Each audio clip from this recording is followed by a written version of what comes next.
আসসালামু আলাইকুম ভিউয়ার্স। আরেকটি খুবই গুরুত্বপূর্ণ সংবাদ সেটি হচ্ছে যাদের ব্রিটিশ পাসপোর্ট রয়েছে এবং সেই ব্রিটিশ পাসপোর্টে যদি আপনাদের আ সিগনেচার না থাকে, আপনারা অনেকেই পর সিগনেচারের একটি পেজ থাকে এবং সেখানে জায়গা খালি থাকে। সেই জায়গায় পাসপোর্ট আসার পরপরই অ্যা কালো কালির পেন দিয়ে সিগনেচার করার জন্য আ এইচএমআর হোম অফিস জানিয়েছে। যদি সেটি না থাকে তাহলে কোথাও ভ্রমণ করতে গেলে তা আপনার সেই ভ্রমণ বাতিল হতে পারে বলে জানিয়েছে আ হোম অফিস। সেই সংক্রান্ত একটি নির্দেশনা জারি করা হয়েছে।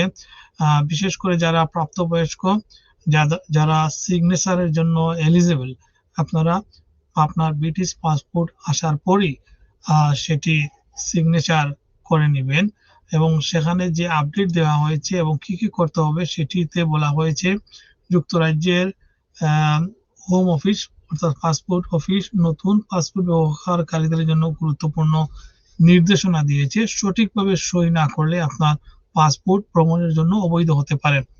সরকারি ওয়েবসাইটে গিয়ে তার gov.uk এ সংক্রান্ত গুরুত্বপূর্ণ আপডেট দেওয়া আছে।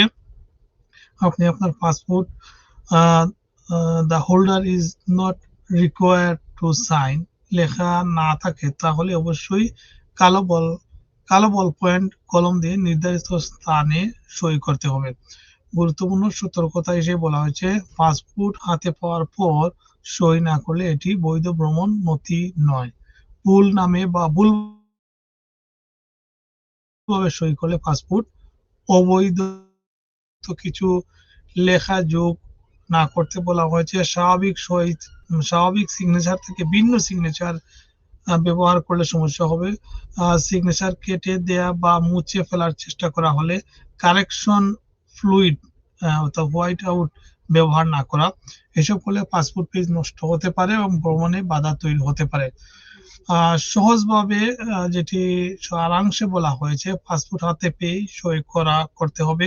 সবসময় কালো কলম ব্যবহার করতে হবে। নিজের নিয়মিত সিগনেচার ব্যবহার করে দিয়ে থাকেন বা পাসপোর্টে এর আগে যে সিগনেচার দিয়েছিলেন সেটি দিতে হবে। কোনো ভুল হলে নিজে ঠিক না করার চেষ্টা করে কর্তৃপক্ষকে অর্থাৎ হোম অফিসে পাঠিয়ে দিতে হবে।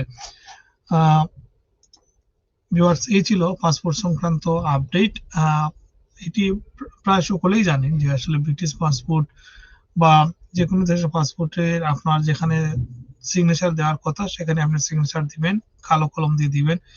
এর অতিরিক্ত রঙিন কলম বা পেন্সিল দিয়ে দিলে সেটি বাতিল হয়ে যেতে পারে। আর শিশুদের ক্ষেত্রে এটি প্রযোজ্য নয়। অর্থাৎ